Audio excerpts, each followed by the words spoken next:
For upcoming events, go to Manchester65.com. Make it your place.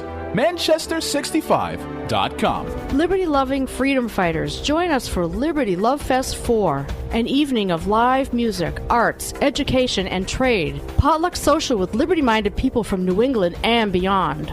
April 5th at St. Joseph's Church Hall in Cumberland, Rhode Island. Details on the web at libertylovefest.org. That's libertylovefest.org. ProvidenceNightOut.com is a one-stop destination website where you'll discover a comprehensive guide of everything that the Providence area has to offer. Nightlife, entertainment, dining and dancing, community and family events, and so much more. Download the free app called My Night Out. It's ProvidenceNightOut.com. Hey everybody, it's Tony Jones. You know, when I'm not here yakking about politics, I spin records. That's right, if you like good old-fashioned rock and roll radio the way God intended it to be, then tune in to The Tony Jones Show. The information's online at tonyjones.org. That's tonyjones.org.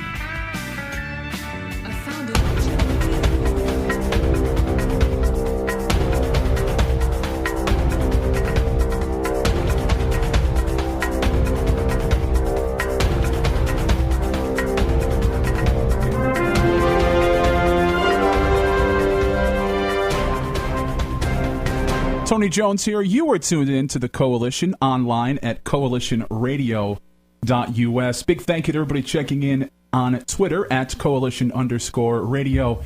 And to our old friend Ken Not Running for Governor Block for checking in at facebook.com/the Coalition Radio. I'd be remiss if I didn't mention our friend Todd Giroux. He'll be at the State House this Tuesday officially launching his bid for governor. So kind of a tough news week to launch a bid, but I have noticed Todd being taken a little bit more seriously. He's being included in the polls and things of that nature. So our old pal will be out there this Tuesday. Good, and I hope people are noticing his name showing up in the polls, and even if they don't know who he is.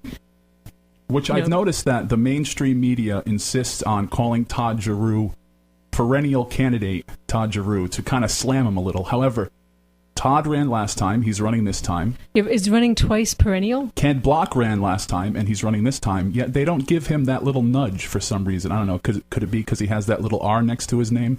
Well, he just has a lot of dollars in his pocket. Right. I actually had it out with the people at HJJ because in their lame-o morning show, I spoke to their program coordinator, who, if you're a football fan, I call him the Matt Millen of local radio. That's not a compliment. I don't know what that means. All right. Basically, someone who, Matt Millen was the general manager of the Detroit Lions.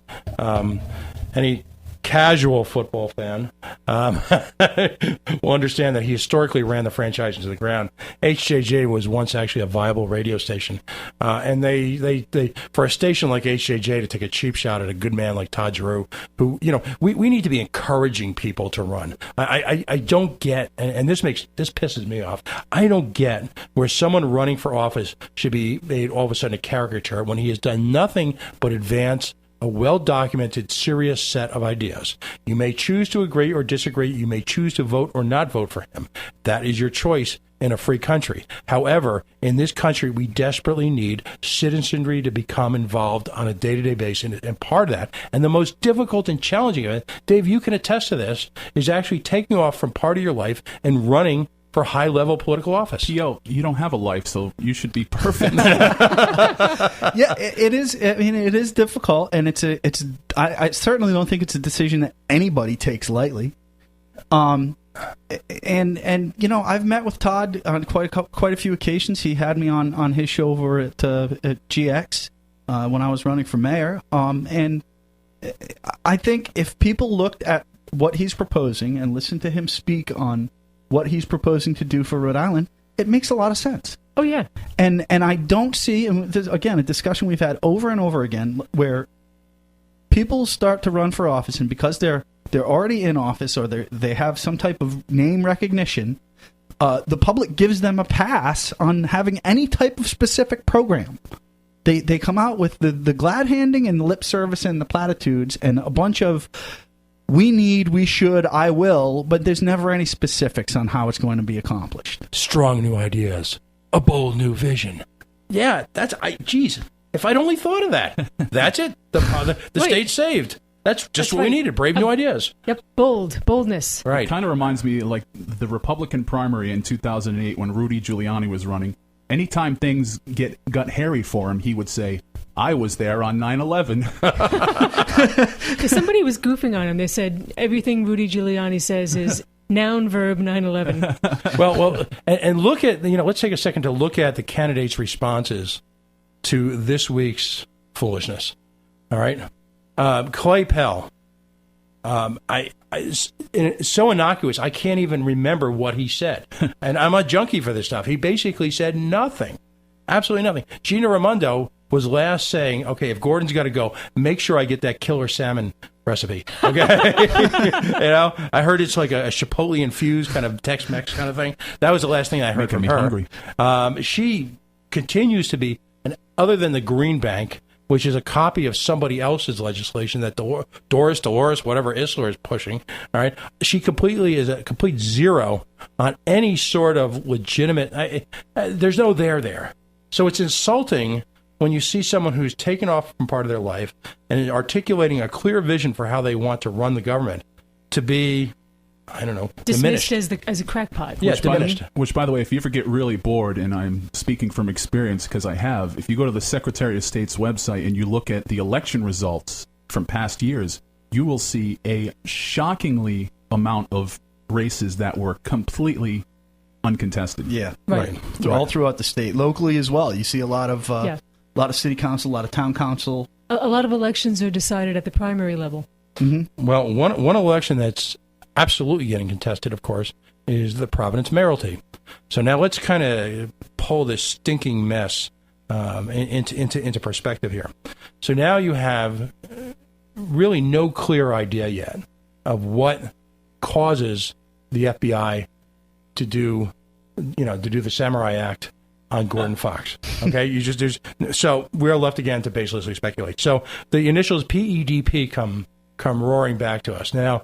If I have this straight, Gordo was doing closings for PEDP. Now, PEDP is essentially the Providence. If you can imagine this, Providence had its own version of EDC. Yikes. Yeah, what a great idea. Well, I guess actually during the Buddy Cianci regime, a lot of aggressive financing was created and made available for restaurants. And in large part, one can tie part of the restaurant boom in the state to Cianci's aggressive pursuit of financing what was then considered the unfinanceable. I mean, P.O.'s House of Munch. Yeah, too much. He also aggressively went after his ex-wife's lovers. Well, that's neither here nor there, I suppose. There's that. And under the table campaign donations as well. Right. So, yeah. Well, Never convicted. Never convicted. That's true. He was convicted of a conspiracy on crimes he wasn't convicted of.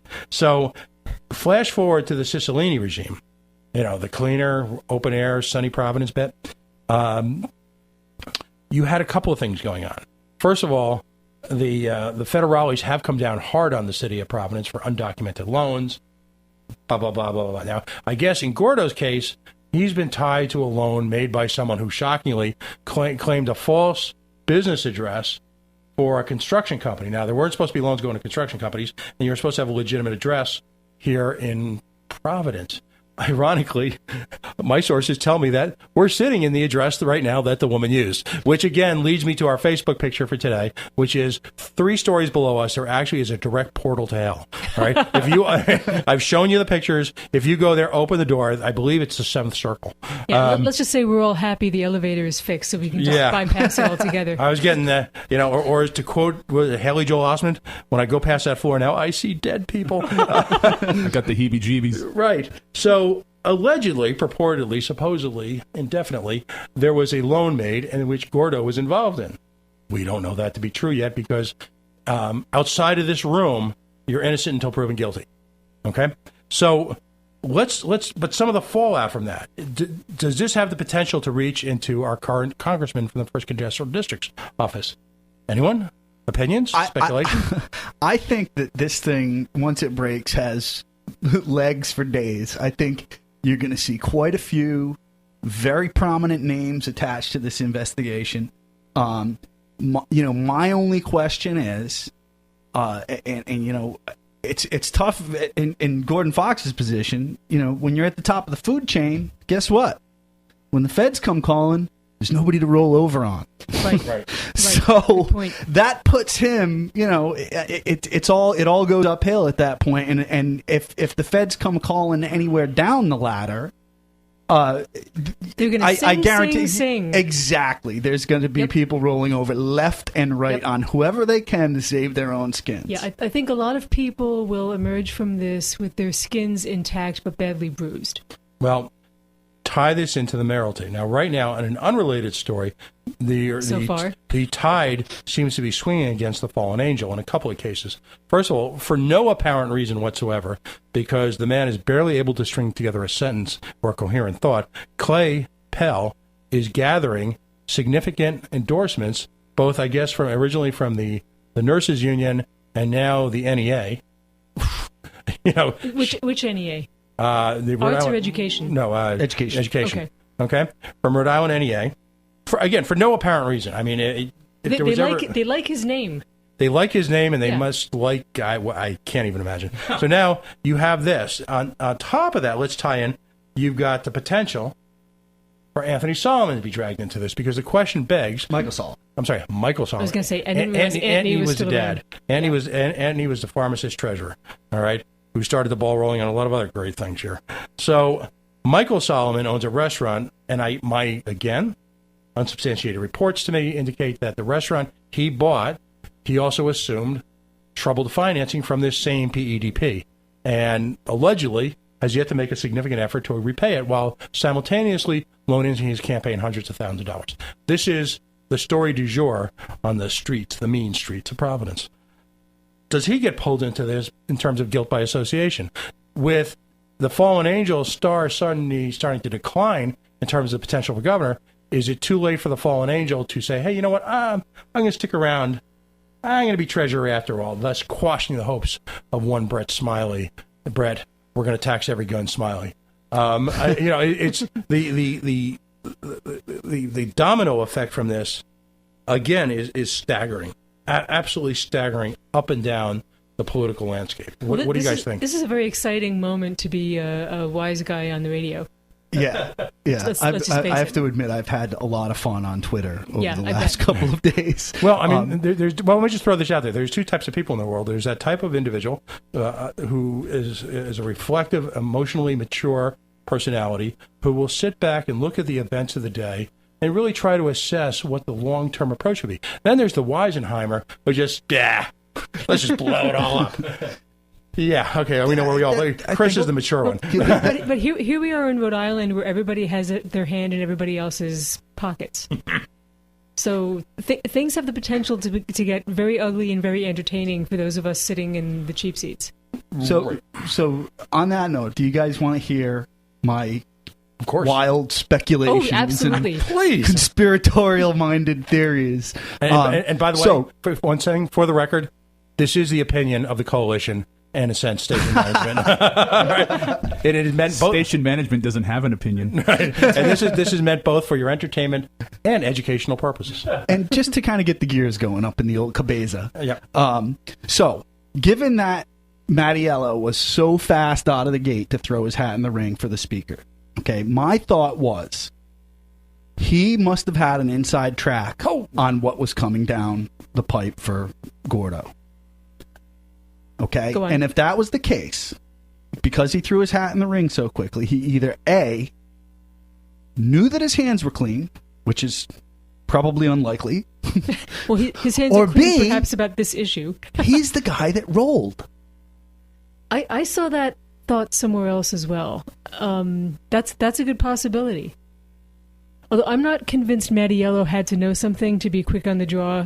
He may have been waiting for Fox to misstep somewhere so he could pounce. I think that's probably the case, yeah. But it is possible he's heard something coming down the pipe. But this is what I've been doing all weekend. It's just again, wild speculation. Yeah. Well, I suspect there might be something connecting this to 38 Special, because we know that there's been some sort of low-level investigation going on behind the scenes. We've been told there was nothing yet that anybody could act on.